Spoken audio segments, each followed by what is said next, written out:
mempermudah aktivitas kita, rutinitas, dan ketersediaannya lebih aman ya, lebih aman. Dimana kita membuat pakan sekaligus untuk kita stok bisa bertahan dengan durasi waktu tertentu ya. Jadi tergantung berapa banyak pakan yang kita gunakan. Itu kelebihan dari fermentasi. Jadi semakin lama kita timbun itu tidak menjadikan masalah gitu kan. Tapi stok pakan kita betul-betul aman. Di awal kita sudah pernah ya, jadi pakai hijauan full ya, hijauan full, dan sepengalaman kita dulu gitu kan, ternyata dengan jumlah domba tertentu ya itu kurang ideal ya.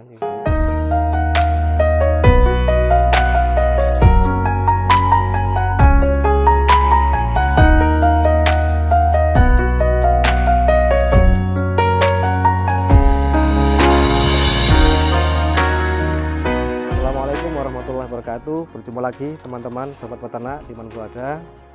Saat ini saya berada di kandang saya lagi ya. Di sini saya mau berbagi ilmu ya mengenai pakan yang kami gunakan di kandang Balong Farm ini. Untuk sekarang untuk pakan ya yang kita gunakan adalah Complete Feast jenis fermentasi ya. Di sini pakan yang kita gunakan terdiri dari beberapa macam bahan ya yang kita kolaborasikan. Jadi di sini ada kurang lebih 50% ya, 50% kita gunakan serat, dimana di sini ada pacong ya, karena kita punya tanaman pacong. Jadi kita pakai pacong untuk sekarang, pacong, terus rendeng kangkung, slamper, kulit kopi. Nah itu untuk seratnya, dan selebihnya kita pakai ini ya, pakai karbohidrat, jagung, terus katul, polar, dan selebihnya kita pakai penguat ya, pakai penguat, ada konsentrat ya. Jadi harapannya ada pelengkapnya ya dari satu komposisi tersebut gitu kan. Jadi di awal memang saya belum menggunakan fermentasi ya. Jadi di awal saya itu sudah mencoba berbagai macam ya jenis pakan ya, yang pada akhirnya kami menemukan jenis pakan yang ideal buat kami ya. Jadi mungkin tidak bisa disamakan dengan peternak yang lain ya. Jadi pertimbangan kami di sini adalah yang lebih utama adalah ketersediaan bahan pakan ya. Makanya kenapa untuk sekarang kita lebih menentukan memakai fermentasi, dimana fermentasi sendiri sepengalaman kami ya, jadi lebih mempermudah aktivitas kita, rutinitas, dan ketersediaannya lebih aman ya, lebih aman. Dimana kita membuat pakan sekaligus untuk kita stok bisa bertahan dengan durasi waktu tertentu ya. Jadi tergantung berapa banyak pakan yang kita gunakan. Itu kelebihan dari fermentasi. Jadi semakin lama kita timbun itu tidak menjadikan masalah gitu kan. Tapi stok pakan kita betul-betul aman. Di awal kita sudah pernah ya, jadi pakai hijauan full ya, hijauan full, dan sepengalaman kita dulu gitu kan, ternyata dengan jumlah domba tertentu ya itu kurang ideal ya. Jadi effort kita besar gitu kan, juga kita perlu lahan yang lebih luas gitu kan. Selain itu juga ternyata dari hasil pertumbuhan domba itu sendiri itu kurang maksimal. Jadi memang dari sisi cost untuk pakan memang lebih rendah ya, tapi effortnya tinggi. Tapi pada ujungnya untuk hasilnya tidak semaksimal seperti yang kita harapkan. Nah, dari situ kita coba untuk membuat jenis pakan lain yang pada akhirnya kita menemukan Complete Feast jenis fermentasi seperti ini. Dan alhamdulillah ya sejauh ini kita merasa cocok dengan pakan ini, dan kita juga puas melihat pertumbuhan domba ya. Jadi setidaknya dengan pakan yang kita buat sendiri ini kita bisa menekan biaya pakan ya. Jadi biaya pakan bisa kita tekan dan kita juga bisa sedikit banyak akhirnya belajar tentang nutrisi pakan ya. Jadi kita bisa mengkolaborasikan atau memodifikasi pakan ya. Jadi yang intinya target kita adalah kita bisa menekan biaya pakan, juga hasil dari pertumbuhan domba juga sesuai yang kita harapkan. Kalau untuk ini ya, rutinitas kita membuat pakan di sini untuk populasi yang ada ya. Jadi normalnya kita membuat pakan itu 1 minggu 2 kali ya. 1 minggu 2 kali itu memang kita bikin seperti itu karena salah satunya adalah keterbatasan ini ya, tenaga kami gitu kan.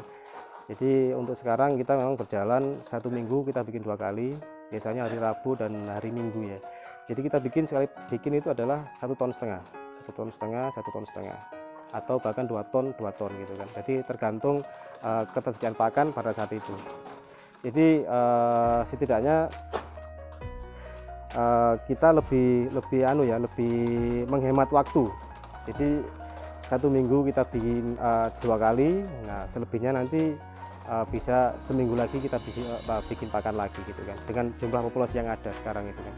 Kalau secara prinsip ya, dengan kita sharing dengan peternak-peternak yang lain gitu kan, mungkin secara cara kita membuat pakan mungkin bisa saja berbeda ya. Ya mungkin pasti dengan sebuah pertimbangan ya, kenapa harus berbeda caranya gitu kan.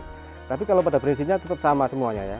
Jadi gimana caranya kita itu mengkolaborasikan pakan ya kan, dengan cara kita campur, kita raduk, bisa homogen dengan yang lain gitu kan.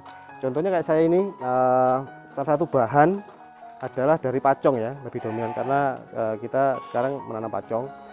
Jadi untuk menyikapi panen pacong yang bersamaan, normalnya kita panen pacong, terus kita cacah, dan nanti kita silase ya. Jadi setidaknya untuk menyiasati panen yang bersamaan, jadi agar tidak terlalu tua ya kalau kita menunggu untuk jadwal pakan selanjutnya. Jadi kita potong bersamaan, nanti kita cacah, kita simpan di drum.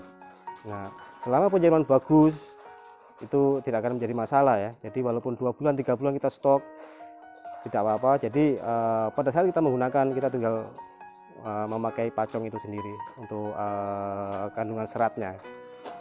Nah seperti itu. Nah kalau selebihnya memang kalau saya sendiri biasanya stok ya. Jadi stok di sini adalah ini salah satu trik saya. Jadi karena itu sifatnya memang harus beli ya. Nah normalnya kalau untuk beli itu kan untuk harga biasanya sangat bervariasi ya. Salah satunya dipengaruhi oleh masa panen gitu kan. Jadi normalnya kalau saya sendiri untuk bahan selain pacong ya, memang saya tandon ya.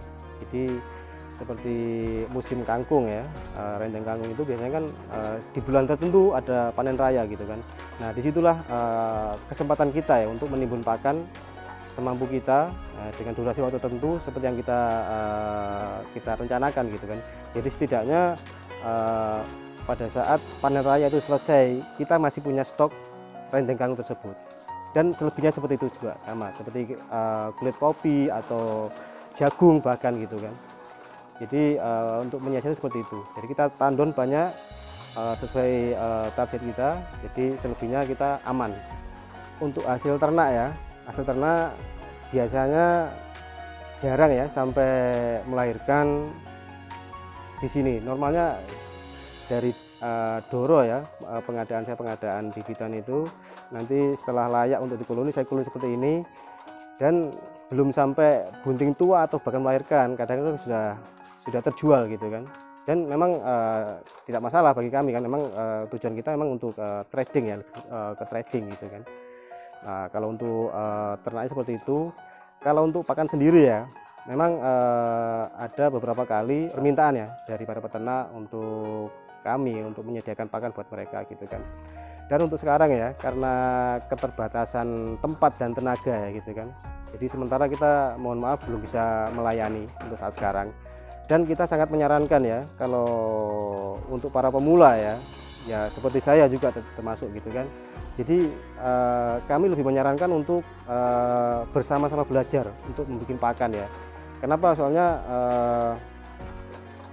bagi peternak sebaiknya mungkin untuk pakan itu bisa membuat pakan sendiri, karena di situ banyak keutamaan ya, manfaatnya ya. Pada saat kita bisa membuat pakan sendiri, kita bisa lebih tahu gimana caranya mengkolaborasikan pakan untuk kandungan nutrisi tertentu sesuai dengan kebutuhan domba itu sendiri gitu kan. Juga selain itu juga dari kos ya, kos pakan ya. Jadi kita bisa menekan kos dari biaya pakan itu sendiri kan. Soalnya salah satu kunci dari keberhasilan domba itu adalah salah satunya adalah dari kos pakan itu sendiri. Mungkin sekian dari saya. Terima kasih atas perhatiannya buat rekan-rekan peternak semuanya. Salam sukses, sampai berjumpa. Wassalamualaikum warahmatullahi wabarakatuh.